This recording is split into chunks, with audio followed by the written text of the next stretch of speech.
नमस्कार मंडळी.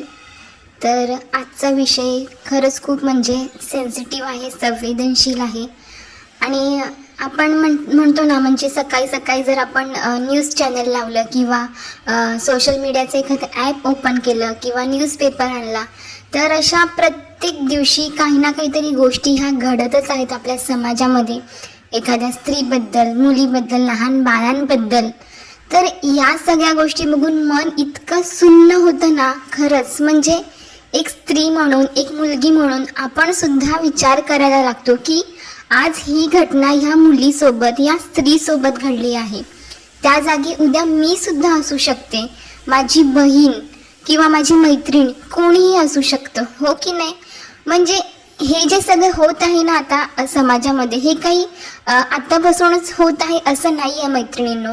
म्हणजे आता 21व्या शतकामध्ये आपण जगत आहोत. मुली ज्या आहेत त्या शिक्षणाच्या निमित्ताने घराच्या बाहेर पडलेल्या आहेत. पूर्वी कसं यांचं आयुष्य फक्त चूल आणि मुलापुरतं मर्यादित होतं आणि मुलींची, स्त्रियांची राहणीमान सुद्धा अगदी म्हणजे कसं पुरुष प्रधान वर्चस्वाचा जो काही पकड आहे ती खूप एकदम अशी घट्ट होती स्त्रियांवरती, की तू उमऱ्याच्या बाहेर जायचं नाही, तू कुठच्याही परपुरुषाला बघायचं सुद्धा नाही, तू घरामध्येच राहायचं, तू चूल आणि मूलच करायचं. म्हणजे कितीही श्रीमंत घरातील स्त्री असू दे किंवा एखाद्या गरीब कुटुंबातील स्त्री असू दे, प्रत्येक स्त्रीला ह्या पुरुष प्रधान संस्कृतीने इतकं जखडून ठेवलं होतं ना, की प्रत्येक स्त्री फक्त आपल्या उंबरठ्याच्या आतीलच जीवन जगत होती. पण आताची परिस्थिती तशी राहिलेली आहे का मैत्रिणींनो? म्हणजे हे जे काही आता अत्याचार, हिंसा मुलींवर, स्त्रियांवर होत आहे, ती पूर्वी होत नसेल का हो? म्हणजे आधीच्या काळामध्ये, जमान्यामध्ये हे स्त्रियांवर शारीरिक अत्याचार, मानसिक अत्याचार, कौटुंबिक हिंसा हे सगळं पूर्वी सुद्धा होत होतं. पण ते जे काही होत होतं ना, ते खूप कमी प्रमाणामध्ये होतं असं म्हणायला सुद्धा हरकत नाहीये. आणि तेव्हा सोशल मीडिया किंवा ही जी काही सगळी प्रसार माध्यमे आहेत ती सुद्धा इतकी काही तेव्हा ॲक्टिव्ह नसायची. त्यामुळे या ज्या काही घटना होतात, म्हणजे आता ज्या होत आहेत तेव्हा सुद्धा होत असतील, पण त्यांचं प्रमाण जे आहे ते कमी होतं आणि झाल्या तरी त्या इतक्या काही बाहेर येत नसत.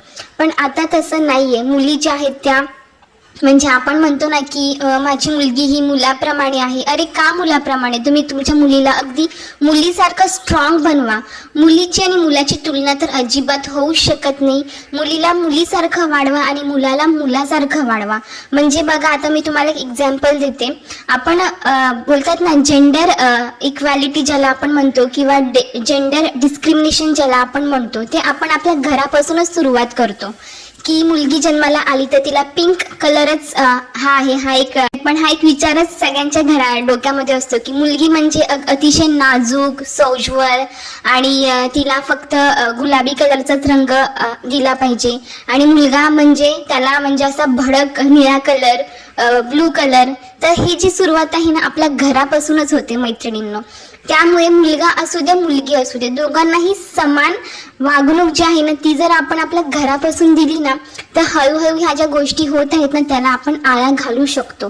तर ते कसं, तर मला असं वाटतं की बघा, हे जे काही आता हिंसा, अत्याचार आपल्या समाजामध्ये घडत आहेत ना, स्पेशली मुलींवरती, तर याची सुरुवात जी आहे ना आपल्या घरापासूनच आपण केली पाहिजे. म्हणजे तुम्हाला मुलगा असू दे, मुलगी असू दे किंवा दोन्ही असू दे, दोघांना अगदी समान, म्हणजे समानते. म्हणजे फक्त आपण आजही बघतो की दोन्ही मुलं, म्हणजे घरामध्ये जर मुलगा आणि मुलगी असेल, त्यांच्या वयामध्ये इतकं काही अंतर नसेल, तरी सुद्धा मुलींनाच फक्त किचनची कामं शिकवली जातात.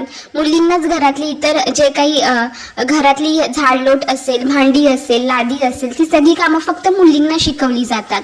आणि मुलांना काही म्हणजे अगदी त्याच्या वडिलांसारखं इतर घरातली कामं जी आहेत ती हळूहळू त्याच्यावरती टाकली जातात. तर हा भेदभाव तुम्ही करू नका. ज्याप्रमाणे तुम्ही तुमच्या मुलींना ही सगळी कामं शिकवताना, तशीच तुम्ही तुमच्या मुलांना सुद्धा ही कामं शिकवा. आता तुम्ही म्हणाल की आमच्या सासवा ज्या आहेत त्या आमच्या नवऱ्याला एखादं काम सांगितलं की त्या ओरडतात. हो, बरोबर आहे, कारण की आपल्या आधीची जी पिढी आहे ना ती हे सगळं ॲक्सेप्ट करत नाहीये. पण आपल्या हातामध्ये आहे एक नवीन पिढी तयार करण्याची ताकद आपल्यामध्ये आहे. कारण की आता आपण शिकलेल्या, सुशिक्षित मुली आहोत. त्यामुळे ही जी समानता समानतेची भावना आहे ना, ती आपण आपल्या मुलांमध्ये रुजवणं तितकंच गरजेचं आहे. कारण की येणारा काळ जो आहे ना, खूप बदललेला असणार आहे. 15-20 वर्षांनी बघा मैत्रिणींनो, काळ जो आहे तो किती बदललेला असणार आहे. त्यामुळे ही जबाबदारी आता आपल्यावरती आहे की आपण आपल्या घरापासूनच सुरुवात करूया आणि मुलांमुलीमध्ये कुठचाही भेदभाव न करता मुलांना सुद्धा तीच कामं शिकवायची आहेत जी आपण मुलींना शिकवतो. दुसरी महत्त्वाची गोष्ट, आता ही जी काही हिंसा आहे ना, हिंसा, अत्याचार जे काही होते ना, त्याची सुरुवात सुद्धा घरापासूनच होते. घरामध्ये जर एखादा पुरुष आईला सतत मारझोड करत असेल, दारू पिऊन येत असेल, आईला शिवीगाळ करत असेल, तर तेच सगळे घरातील मुलगा बघत असतो आणि त्याच्यावरती तोच परिणाम होतो की हा एक स्त्री आहे तर स्त्रीला असंच वागवलं पाहिजे, स्त्रीवरती आपण अशीच दमदाटी केली पाहिजे, स्त्रियांना असंच आपण कामासाठी राबवलं पाहिजे, स्त्रियांवरती आपण अशीच बळजबरी केली पाहिजे. तर हे जे संस्कार आहे ना, त्या मुलांवरती ना घरातच कुठेतरी घडत असतात लहानपणापासून आणि त्यांची जी पर्सनॅलिटी आहे ना, ती तशीच बनत जाते पुढे जाऊन जाऊन. त्यामुळे एक आई वडील म्हणून आपण आपल्या मुलांना काय संस्कार देत आहोत, आपण आपल्या घरातलं वातावरण कसं ठेवत आहोत, तर याचा विचार पालकांनी करायला पाहिजे. कारण की ही जी हिंसा आहे ना, जी मनामध्ये असते एखाद्याच्या, ती काही अचानक नाही येतो. त्याची मुळे जी आहेत ना, अशा पद्धतीने लहानपणीच कुठेतरी रुजलेली असतात आणि अशा पद्धतीने ते हिंस्र पद्धतीने बाहेर पडतात. आता हे जे काही प्रकरण झालेलं आहे वसईमध्ये सुद्धा, वसईची घटना तर म्हणजे अक्षरशः अगदी सकाळच्या वेळेत दिवसा ढवळ्या त्या मुलीला त्या निर्घुण राक्षसाने मारलं आणि ती मुलगी ओरडत होती की मला वाचवा आणि इतकी लोक तिथे होती मैत्रिणींनो. तो व्हिडिओ बघून अक्षरशः काळजाचा थरकाप उडतो आणि अगदी राग सुद्धा येतो त्या तिकडच्या लोकांचा. म्हणजे तुम्हाला व्हिडिओ शूट करण्यासाठी तुमचा हात थरथरला नाही हो, पण तुम्ही तोच मोबाईल जर तुम्ही एखादा फोन ॲम्ब्युलन्सला किंवा पोलिसांना केला असता ना, तर ती मुलगी जिवंत राहिली असती. किंवा तिकडच्या 4-5 माणसांनी, स्त्रियांनी मिळून जर त्याच्यावरती एकत्र अटॅक केला असताना त्या माणसावरती, तर ती मुलगी वाचली असती. पण दिवसा ढवळ्या अगदी कामाच्या वेळेत ही घटना अगदी भर चौकात त्या मुलीला तो मारत होता आणि लोक अक्षरशः बघून व्हिडिओ काढत होते. म्हणजे लोकांमध्ये ती बोलतात ना, प्रेम, आपुलकी, माणुसकी, संवेदनशीलता खरंच हरवत चाललेली आहे. याचं खरंच खूप मोठं दुःख आहे मैत्रिणींनो. आणि आपल्या एक सो कॉल्ड रोस्टर्स आहेत, तर त्यांनी त्यांच्या व्हिडिओमध्ये काल सांगितलं की मुलींवरती आता जे काही अत्याचार होत आहेत तर त्याला कुठेतरी त्या मुलीच जबाबदार आहेत.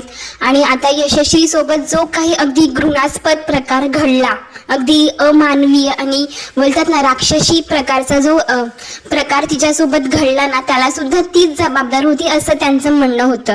कारण की तासनतास ती मुलगी त्या माणसाबरोबर बोलत होती, त्यांचे काहीतरी संबंध असतील आणि त्याच्यानंतर त्यांचं काहीतरी भांडण सुद्धा झालं होतं आणि त्यातनंच ह्या सगळ्या गोष्टी घडून आल्या. पण मला तुम्हाला एक विचारायचं आहे मावशी, म्हणजे ठीक आहे त्यांचं काही प्रेम प्रकरण असू दे किंवा मैत्री असू दे किंवा काही अजून राग असू दे, पण एखाद्या व्यक्तीला, आता तिथे मुलगा मुलगी मी हा शब्द नाही वापरणार, पण एखाद्या व्यक्तीला इतक्या नीचपणे, क्रूरतेने, अमानवीयपणे मारण्याचा हक्क कोणी दिला त्या व्यक्तीला? अहो आपले जन्मदाते आई, ज्यांनी आपल्याला जग दाखवलं, श्वास घेण्यात होत, त्या आई वडिलांना सुद्धा आपल्या मुलांना जीव घेण्याचा अधिकार नाहीये. तर हा म्हणजे दुसरा व्यक्ती तुम्हाला कशा पद्धतीने क्रूरतेने, अगदी म्हणजे तिचे हातपाय तोडले होते, तिच्या चेहऱ्याचा अगदी चेंदामेंदा केला होता. एका न्यूज चॅनलवरती एक कमेंट सुद्धा होती की तिचे प्रायव्हेट पार्ट्स कापून ते झाडाला लटकवले होते. इतक्या हिंस्र पद्धतीने त्या मुलीला मारण्याचा अधिकार तुम्हाला कोणी दिला? ठीक आहे, चुका झाल्या असतील, हो चुका घडल्या असतील ना, त्यासाठी कानून कायदे आहेत, तुम्ही त्याचा सहारा घ्या, त्यांची मदत घ्या. तुम्हाला कोणी हक्क दिला मुलींना अशा पद्धतीने मारून त्यांना म्हणजे त्यांचा जीव घेण्याचा? म्हणजे आता ह्या ज्या काही घटना झालेल्या आहेत ना, अंकिता ताईबद्दल म्हणा, ही वसईतील घटना म्हणा, यशश्रीबद्दल म्हणा, अजूनही 2-3 बऱ्याचशा घटना ह्या बॅक टू बॅक घडत आहेत. याच्यामध्ये मुलींना इतकं अमानुषपणे, इतकं अमानवीयपणे मारलेलं आहे ना, तर मला नाही वाटत की म्हणजे ही जी वृत्ती आहे ना, राक्षसी वृत्ती, तीच याला कुठेतरी जबाबदार आहे. आणि आपल्यासारखे जे काही आता काही म्हणाले ना की मुलींची चूक आहे, तर अशासारख्या विचारांच्या लोकांमुळे ह्यासारख्या राक्षसांना बढावा मिळत आहे, बढावा. आणि मला वाईट या गोष्टीचं वाटतं की आता यशस्वीचा इतकं दुर्दैवी अंत करण्यात आला. त्यानंतर बरेचसे न्यूज चॅनलवाले जे आहेत ते तिच्या घरी जात आहेत, तिच्या घरच्यांची मुलाखत घेत आहेत, त्यांना वारंवार तेच टोचून प्रश्न विचारत आहेत. तर त्याचबरोबर आपले जे काही यूट्यूबर्स आहेत ना, सो कॉल्ड इन्फ्लुएन्सर, ते सुद्धा काही मागे नाहीत बघा. त्यांनी सुद्धा या गोष्टीचा पुरेपूर फायदा घेतलेला आहे. बरेचसे यूट्यूबर्स जे आहेत ना, ते त्यांच्या घरी जाऊन तिच्या आईला, तिच्या वडिलांना वारंवार तेच प्रश्न विचारत आहेत. म्हणजे काय गरज आहे यार तुम्हाला 4 दमडीच्या व्ह्यूजसाठी तुम्ही त्यांना वारंवार ती गोष्ट आठवायला भाग पाडत आहात. त्यांना त्यांच्या मुलीचा इतका दुर्दैवी अंत झाला, त्यांना त्यांच्या मनाला किती वेदना होत असतील तुम्ही जर वारंवार जाऊन त्यांना ती गोष्ट आठवण करून देत आहात. म्हणजे जरा तरी संवेदनशीलता आहे का रे तुमच्या लोकांमध्ये? तुम्हाला लाजा वाटला पाहिजे. देव न करो हीच वेळ जर तुमच्या घरावरती आली असती आणि तुमच्या लोकांना जर वारंवार येऊन जर मीडियावाले यूट्यूबर्स लोक जर असे वारंवार तेच प्रश्न विचारू लागले तर तुम्हाला पटणार आहे का होते सगळ्या गोष्टी? तर मला तुम्हाला लोकांना एक रिक्वेस्ट आहे की प्लीज त्यांना थोडासा स्पेस द्या. तुम्ही वारंवार तिच्या आई वडिलांना जाऊन त्रास देऊ नका, त्याच गोष्टी त्यांना रिपीट करायला लावू नका. त्याने त्यांना किती मानसिक त्रास होत असेल ना, हे तुम्ही लोक नाही समजू शकत. आणि त्या रोस्टर्स मावशी असं पण म्हणाल्या की स्त्री जी आहे ती तिच्या स्त्रीपणाचा फायदा घेते आणि कानून कायदे तिच्या बाजूने आहेत, त्यामुळे ती त्या अजूनच चुकीचे आरोप लावून त्या गोष्टीचा फायदा करून घेते. तर तुम्हाला सांगायचं आहे ताई, आपला जो कानून कायदा आहे ना, तो दोन्ही बाजूने विचार करतो आणि दोन्ही बाजूने न्याय निवाडा करून योग्य तो निर्णय देतो. कारण की जेवढे आता हक्क अधिकार स्त्रियांना आहेत ना, तेवढेच हक्क आणि अधिकार जे आहेत ते पुरुषांना सुद्धा आहेत. तुम्हाला याच्याबद्दल किंवा आपल्या समाजामध्ये याच्याबद्दल इतकं अवेअरनेस अजून सुद्धा नाहीये की म्हणजे पुरुषांचं सुद्धा काउन्सिलिंग सेंटर्स आहेत. जसे स्त्रियांचे डोमेस्टिक व्हायलन्स सेंटर असतात ना, तसेच पुरुषांचे सुद्धा आहेत. पुरुषांच्या सुद्धा अशा काही संघटना आहेत जे पुरुषांसाठी कामं करतात आणि पुरुषांचे सुद्धा असे काही हक्क आणि अधिकार आहेत जे आपल्या कायद्यामध्ये आहेत. पण याच्यामध्ये म्हणजे ह्याची जी आहे ना प्रसार जो आहे तो लोकांमध्ये नाहीये, याची जनजागृती लोकांमध्ये नाहीये. त्यामुळे उगाचच तुम्ही असं नका बोलू की स्त्रिया कायद्याचा चुकीचा वापर करत आहेत. अरे स्त्रिया म्हणजे मी ह्या गोष्टीला डिनाय सुद्धा नाही करत की 100मधनं 5% स्त्रिया अशाही आहेत जे ह्या कायद्याचा चुकीचा वापर करतात. म्हणजे चुकीचे आरोप सुद्धा लावू शकतात किंवा चुकीच्या गोष्टी लोकांमध्ये पसरवतात आणि स्त्रीपणाचा फायदा घेतात. तर याही अशाही स्त्रिया काही समाजामध्ये आहेत. पण या 5% स्त्रियांमुळे ना, ज्या 95% स्त्रिया असतात ना, त्यांच्यावरती रिअल जर असा काही अन्याय झाला ना, तर त्यांना सुद्धा त्या 5% स्त्रियांमध्ये गणलं जातं. तर ही किती चुकीची गोष्ट आहे याचा विचार तुम्हीच करा मावशी.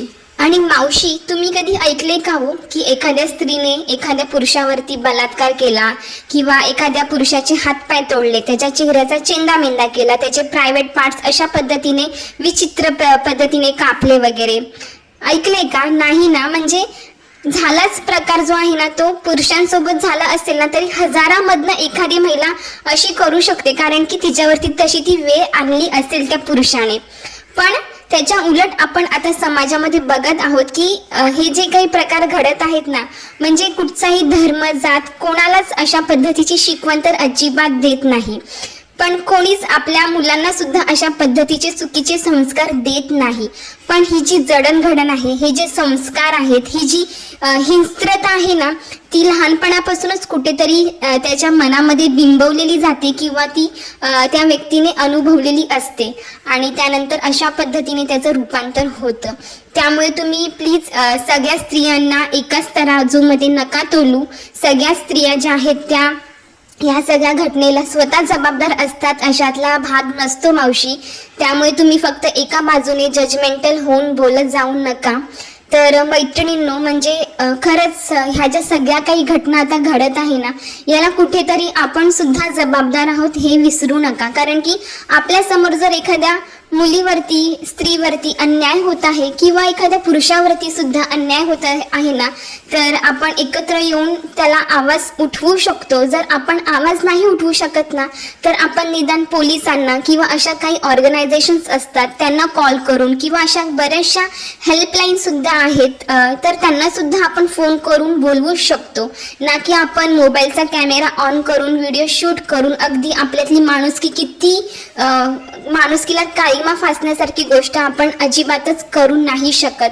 तर प्लीज थोडंसं संवेदनशील होऊया आणि या गोष्टी जर आपल्या आसपास, आपल्या आजूबाजूला, आपल्या कामाच्या ठिकाणी कुठेही जर घडत असतील ना, तर आपण ह्या 2 गोष्टी नक्कीच करू शकतो. पोलिसांना फोन करू शकतो, ॲम्ब्युलन्सला फोन करू शकतो, त्याचबरोबर आपल्या ज्या काही हेल्पलाईन्स असतात त्यांना सुद्धा आपण फोन करून बोलवूच शकतो.